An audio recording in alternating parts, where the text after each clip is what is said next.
Assalamualaikum warahmatullahi wabarakatuh. Bertemu lagi bersama saya Agung Syarif Nurhidayat dalam mata pelajaran teknik pengolahan audio video.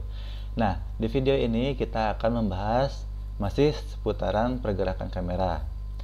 Namun yang akan dibahas di video ini adalah teknik pengambilan gambar.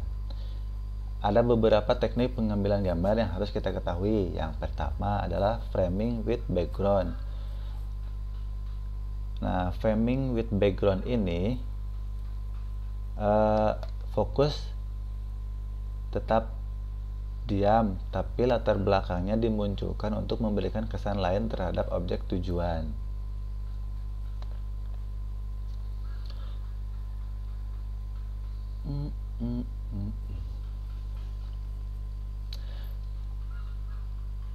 Yang pertama adalah framing with background. Nah, dalam teknik ini, fokus tetap di depan, tapi latar belakangnya dimunculkan untuk memberikan kesan lain terhadap objek tujuan. Objek berada dalam kondisi yang benar-benar tegas dan tajam, sementara background dibiarkan buram karena tidak ada kaitannya dengan objek. Selanjutnya adalah artificial framing shot. Dalam efek ini, juru kamera menempatkan benda-benda di depan kamera sehingga efek yang muncul adalah keindahan karena kamera tidak langsung membidik objek, tetapi terhalang oleh benda yang menjadi foreground. Selanjutnya adalah reflection shot. Nah, dalam reflection shot, juru kamera tidak membidik objek langsung ke sasaran, justru ke benda-benda yang mengandung bayangan atau pantulan objek. Jika dilakukan di kamar, maka cermin bisa digunakan sebagai reflektor. Jika dilakukan di taman, maka kolam bisa dijadikan reflektor. Kesan yang ditimbulkan cukup dramatis karena pengaruh media yang digunakan. Selanjutnya adalah point of view. Dalam teknik ini, posisi kamera berada diagonal dengan objek. Ada dua jenis view, yaitu kamera sebagai subjek dan kamera sebagai objek. Sebagai subjek, kamera membidik langsung ke objek, seolah subjek bertemu dengan objek. Nah, dalam teknik ini, komposisi dan ukuran gambar harus diperhatikan sebagai objek. Kamera adalah sebagai orang ketiga. Sebagai orang ketiga, tugas kamera layaknya pendengar dalam obrolan. Sebagai pendengar, dia akan selalu memperhatikan orang yang berbicara. Nah, selanjutnya adalah door frame shot.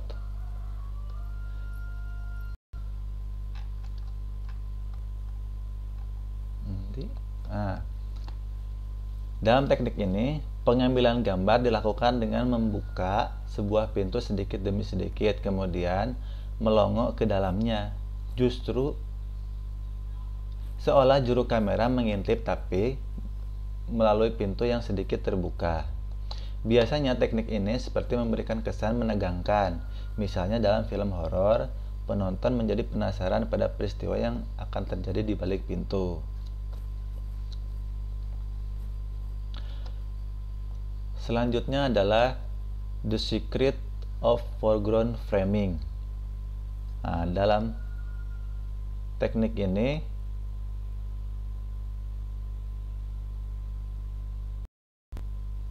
selanjutnya adalah the secret of foreground framing shot. Dalam teknik ini, objek berada di depan, tapi background mempengaruhi dan ada kaitannya dengan objek. Pada awalnya background dibuat agak buram, lama-kelamaan background dibuat lebih jelas seiring alur cerita yang dikehendaki. Selanjutnya adalah jauh shot. Dalam pengambilan gambar, biasanya objek tahu jika gambar akan di-shot. Tapi dalam teknik ini, justru seolah-olah objek tidak tahu sehingga ketika kamera menyorot ke arah dia, terlihat kaget. Tapi dalam situasi yang dramatik. Selanjutnya adalah backlight spot. Backlight spot ini adalah pengambilan gambar Selanjutnya adalah backlight spot. Dalam teknik ini, pengambilan gambar memperlihatkan wajah yang berbayang karena diabaikan oleh lensa kamera. Lensa kamera lebih mengejar cahaya di belakang objek sehingga objek menjadi tidak terkena cahaya. Pada prinsipnya, kamera selalu mengejar cahaya yang lebih terang sehingga jika ada objek yang menghalangi cahaya, maka objek tersebut akan terlihat gelap.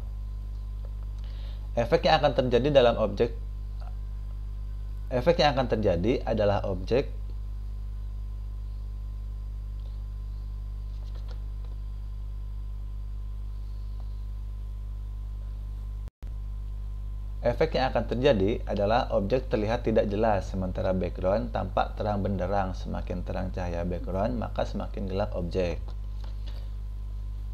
Nah, mungkin cukup sekian untuk pertemuan kali ini. Jangan lupa di follow SMK Bakti Karya Paregi dan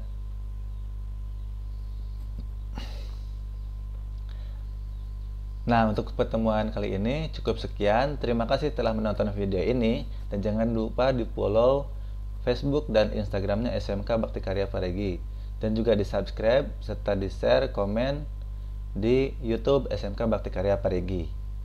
Terima kasih. Assalamualaikum warahmatullahi wabarakatuh.